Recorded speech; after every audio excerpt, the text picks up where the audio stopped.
जब देर रात में काम करके घर वापस आ रहा था, तब मुझे मेरे घर के पास एक छोटी लड़की दिखी, जो मेरे घर के आसपास खड़ी थी। पर मुझे थोड़ा ताज्जुब हुआ, क्योंकि मेरे घर के आसपास कोई भी छोटी लड़की नहीं रहती थी। मैं उसके पास गया। मैंने बिना कुछ सोचे समझे उसको अपने घर में ले लिया, क्योंकि उसकी हालत बहुत ज़्यादा खराब थी और इतनी रात में उसे यूं ही बाहर छोड़ना ये मुझे मंजूर नहीं था। उसकी ड्रेस जो पिंक कलर की थी और उसका हुलिया, उसे देखकर मुझे बहुत ही ज़्यादा अजीब सी फीलिंग आई। मेरे घर में मेरी दादी और मेरी मॉम रहती थी। मॉम सो रही थी और मेरी दादी मेरे पास ही थी। मेरी दादी ने उस लड़की से उसका नाम पूछा, पर उसने कुछ भी नहीं बताया। थोड़ी देर बाद उसने बताया, लूसी मॉर्गन। और उसकी वो भयानक स्माइल, जिसे देखने के बाद मेरे रोंगटे खड़े हो गए।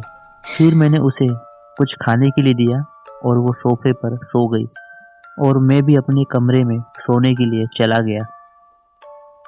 सुबह जब मैं कॉफ़ी पीने के लिए किचन में जाता हूँ, तो मॉम मुझे गुस्से से देख रही थी।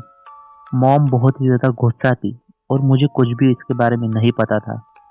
जब मॉम मुझे पूछती है कि सोफे पर इतनी धूल कैसे आई, तो मुझे भी कुछ समझ में नहीं आ रहा था। मैं जब उस सोफे की तरफ देखता हूँ, तो मुझे याद आता है कि लूसी वहाँ पर नहीं थी, और तभी मैं थोड़ा घबरा जाता हूँ और पूरे घर में उसे देखने के लिए चला जाता हूँ, पर मुझे वो नहीं मिलती।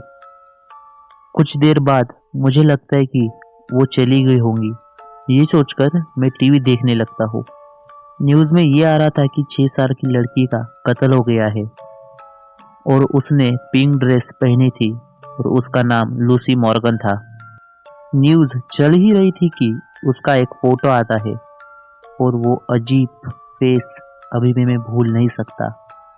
मानो उसकी आंखें मुझे अभी भी देख रही हो। न्यूज़ में ये बताया जाता है कि वो 7 दिन पहले ही मर गई थी।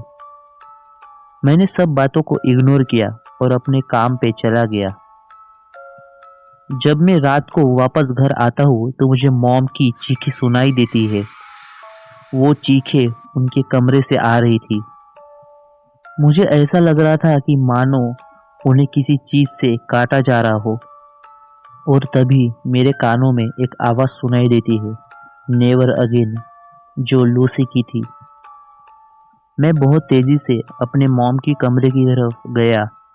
वो चीखें अभी भी मुझे सुनाई दे रही थी और जब मैं दरवाज़ा खोलता हूँ, तो मुझे खून के अलावा वहाँ पर कुछ भी नहीं दिखता, सिवाय उस काली परछाई के, जो मुझे ही देख रही थी और कहती है, नेवर अगेन।